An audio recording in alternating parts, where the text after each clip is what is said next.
The 1950s weren't just the age of shiny Chevrolets, white picket fences, and tidy little lawns.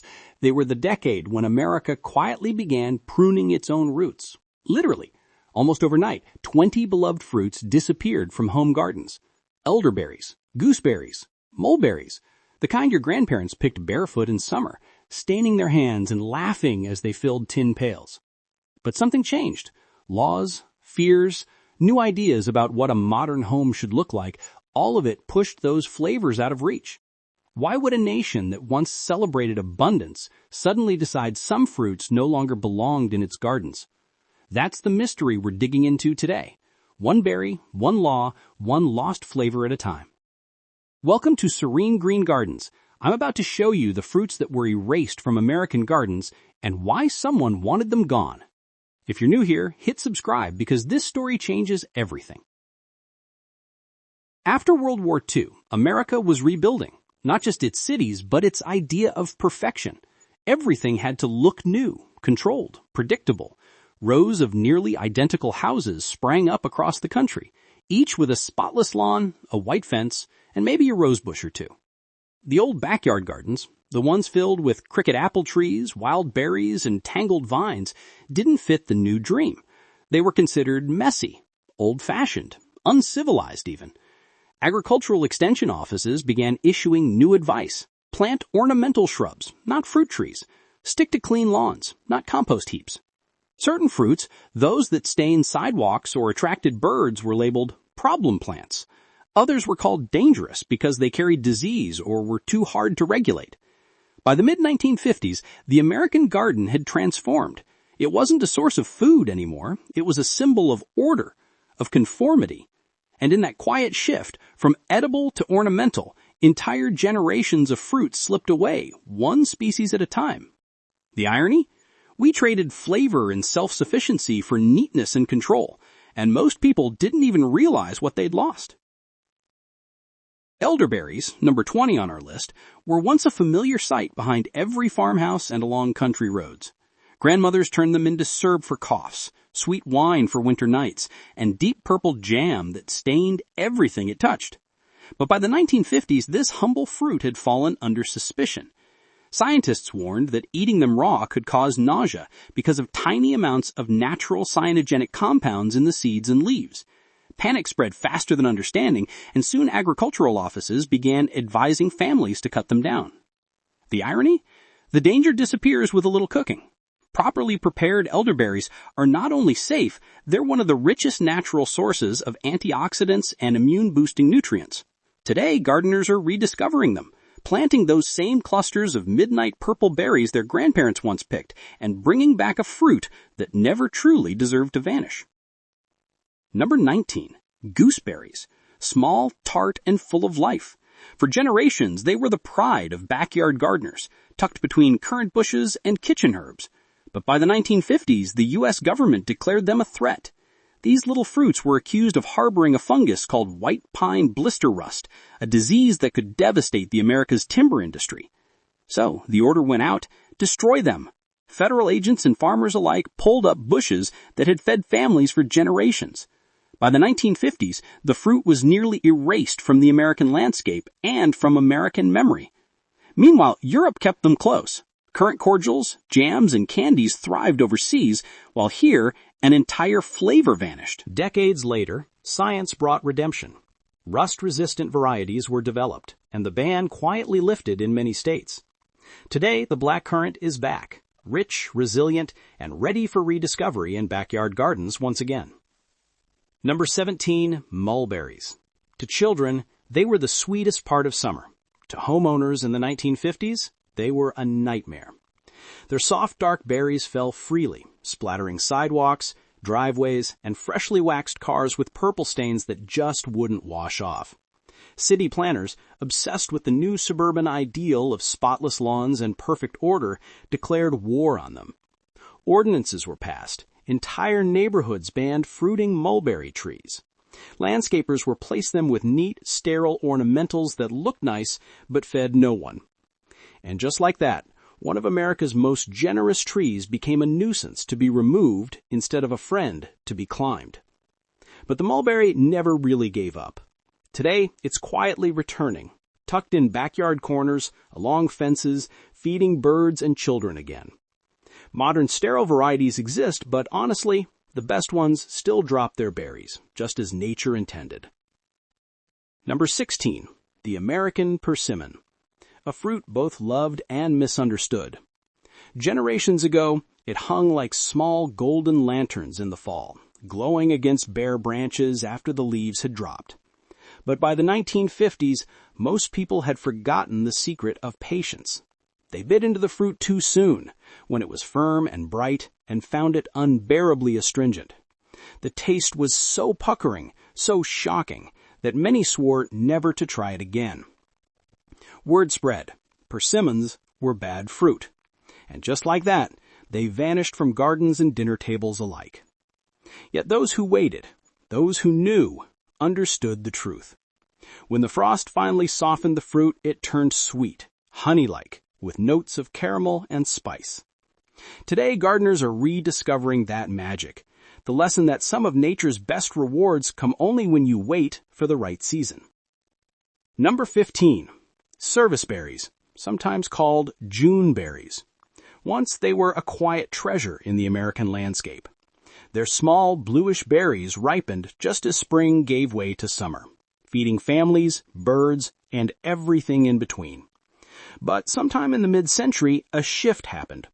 Nursery catalogs stopped calling them fruit trees and started calling them ornamentals. Their value was redefined, not for taste, but for beauty. They were sold for their snowy spring blossoms, for the orange glow of their autumn leaves. Most homeowners never even realized those dainty white flowers turned into edible fruit. And so the serviceberry became invisible as food, hiding in plain sight in thousands of suburban yards. Today, it's making a comeback. Easy to grow, perfect for small gardens, and the berries, sweet with a hint of almond, make some of the best pies you'll ever taste. Number 13. The beach plum. Once they clung to the dunes of the Atlantic coast, their roots holding the sand steady against the wind.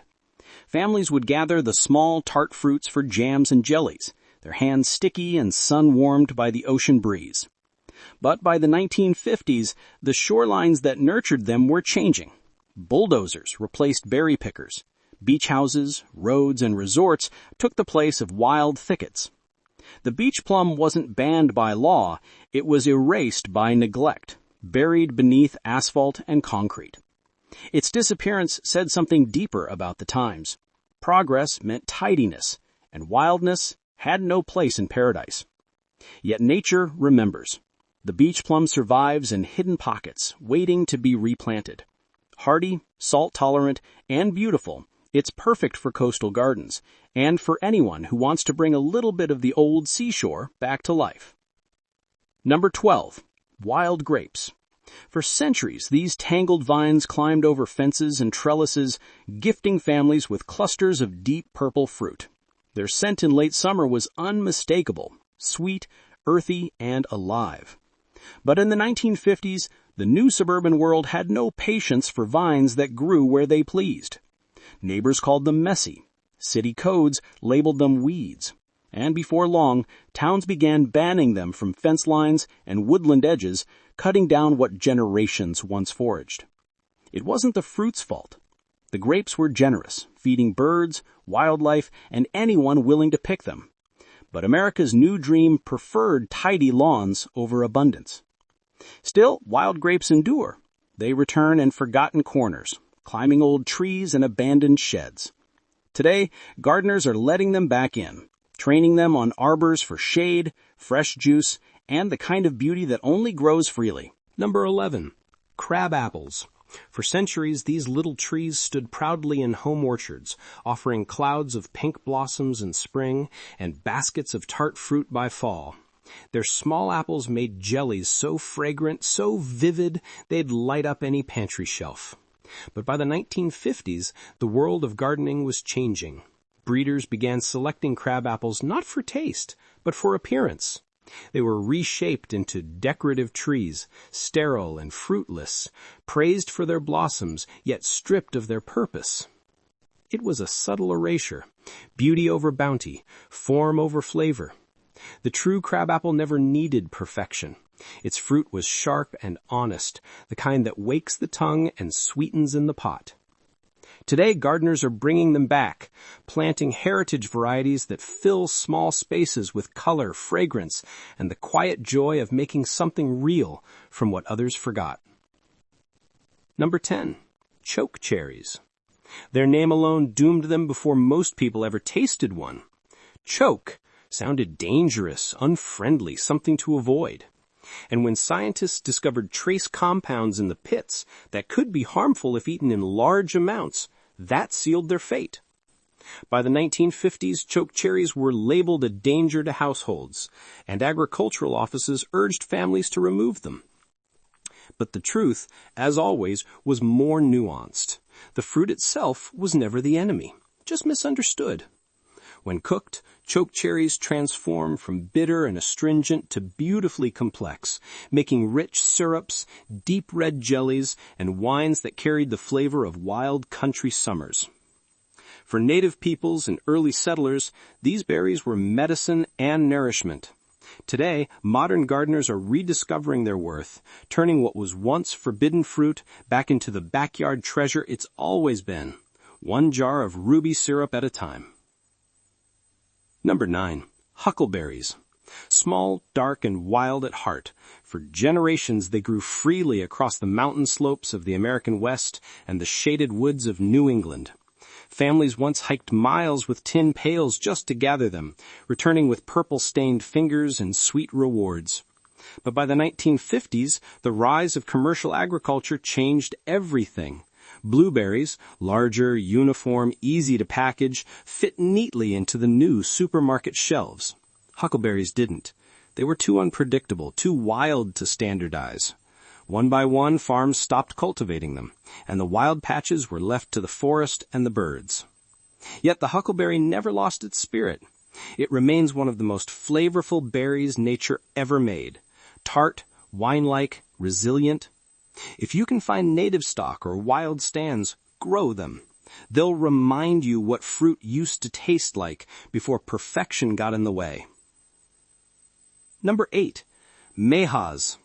Down in the south, this little fruit was once a symbol of spring. Families waded into swampy groves to gather them, baskets swaying from their arms, shoes sinking into the muddy earth. The trees thrived where others couldn't, low-lying, flood-prone land, the kind no one bothered to farm. But their tiny red fruit made the most prized jelly in the region, tart, sweet, and kissed with the taste of home. Then came the 1950s, and the shift toward nationalized agriculture. One crop for every market, one flavor for every shelf. The Mayhaw, too local, too specific, didn't fit. It faded quietly from the map. But for those who still remember, the Mayhaw never truly left. Plant one near water, give it a little patience, and you'll find what Southerners always knew.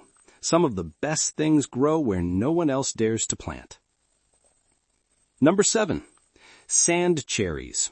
Tough little plants with a spirit as wild as the prairies they came from. They were once treasured for their small, dark fruits, tart, intense, and perfect for jams and preserves. Families who lived in the harshest climates grew them proudly, knowing the shrubs could survive drought, wind, and freezing winters. But in the 1950s, their story took a strange turn. Agricultural guides stopped calling them fruit plants and began listing them as erosion control shrubs. This shift in language changed everything. Sand cherries went from being food to being landscaping, functional, not flavorful. Yet they never stopped bearing fruit. Even in forgotten corners, they kept producing, quietly offering their gifts to birds and anyone who cared to look. Today, gardeners are rediscovering their resilience, planting them again, not just to hold the soil, but to hold on to a piece of history. Number 6. Autumn olives. They arrived in America with the best of intentions. In the mid-1900s, conservationists praised them as miracle plants, imported from Asia to heal damaged soil, stop erosion, and bring life back to barren hillsides. And for a while they did exactly that. The shrubs grew fast, strong and beautiful, covered in silver-green leaves and clusters of bright red berries. But nature doesn't always obey human plans. The autumn olive spread beyond control, overtaking native plants and transforming landscapes. By the 1950s and beyond, many states were scrambling to contain what they had once celebrated, banning new plantings altogether. But even this controversial fruit has its virtues. The berries, tangy and rich in lycopene, make stunning jams and sauces. When managed carefully, the autumn olive reminds us that balance, not control, is the real secret to good gardening. Number 5. Cornelian cherries. Elegant little trees that once lined European gardens and monastery walls, their branches heavy with ruby red fruit. When they first came to America, gardeners admired their beauty, the delicate yellow blossoms that appear before spring even begins, but their fruit never quite caught on. To mid-century tastes, it was too tart, too foreign, too unfamiliar. The 1950s wanted sweetness, sugary apples, perfect bananas, and fruits that could sit for weeks on a supermarket shelf. Cornelian cherries didn't fit the script. They were old world, unpredictable, and defiantly natural. But what America overlooked was a treasure. Fruits rich in vitamin C, bursting with flavor when cooked into jams, jellies, or cordials. Today, gardeners are rediscovering them, not just for their beauty, but for their story. The Cornelian cherry teaches us that sometimes what seems too different at first is exactly what a garden needs to feel alive. Number 4. Medlars.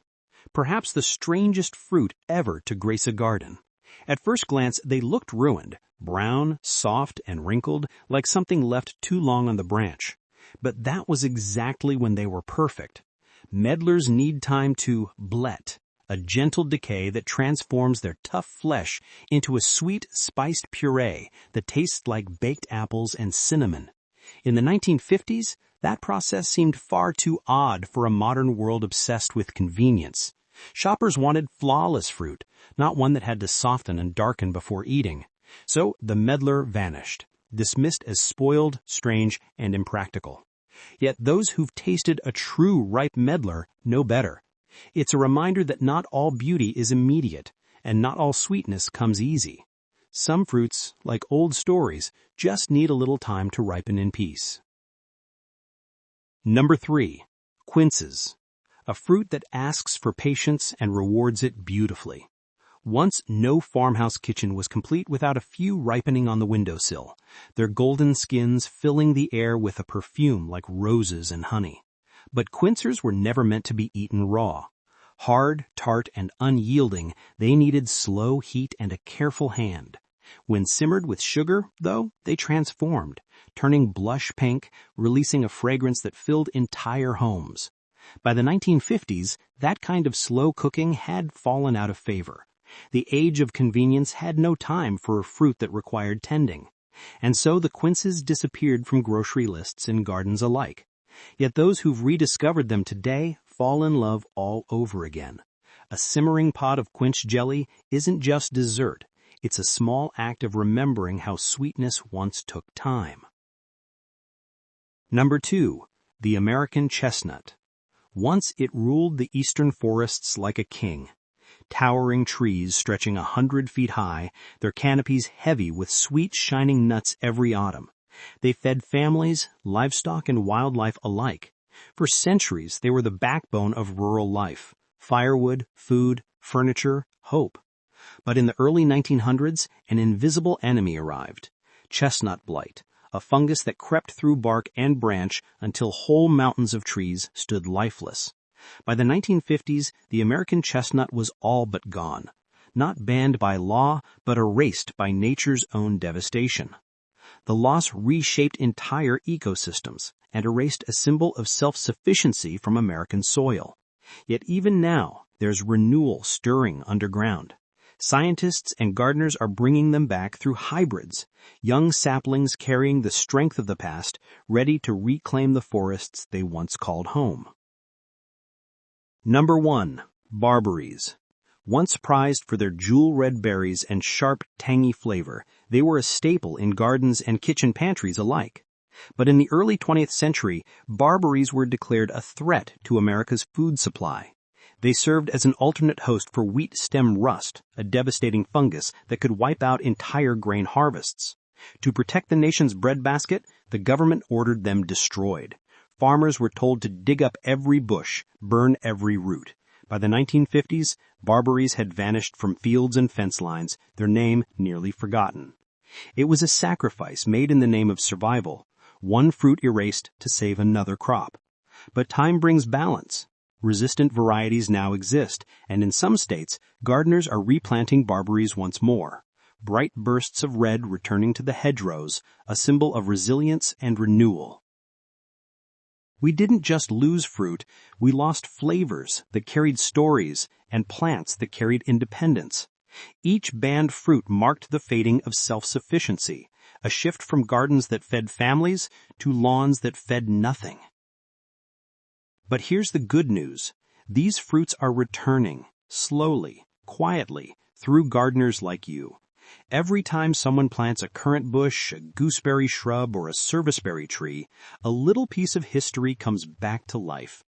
Many of these once forbidden fruits are legal again, easier to find, and surprisingly simple to grow. Heritage nurseries now carry old cultivars once thought lost forever. Seed swaps connect gardeners who want to trade not just plants, but memories. And there's something deeper at play. Each of these fruits supports pollinators, restores biodiversity, and strengthens your garden's resilience. It's not just about growing food, it's about growing balance. If you're ready to start, remember 3 simple things. Plant just one heritage fruit, choose a rust-resistant or native variety, and, most importantly, grow what your grandparents grew. Every forgotten fruit you plant is an act of remembrance and a quiet rebellion against uniformity. At SereneGreen Gardens, we believe every backyard, balcony, and small space can hold a piece of history. If this video stirred something in you, hit subscribe, leave a comment about the fruits you remember, and join our growing community of gardeners who believe abundance doesn't have to cost a fortune.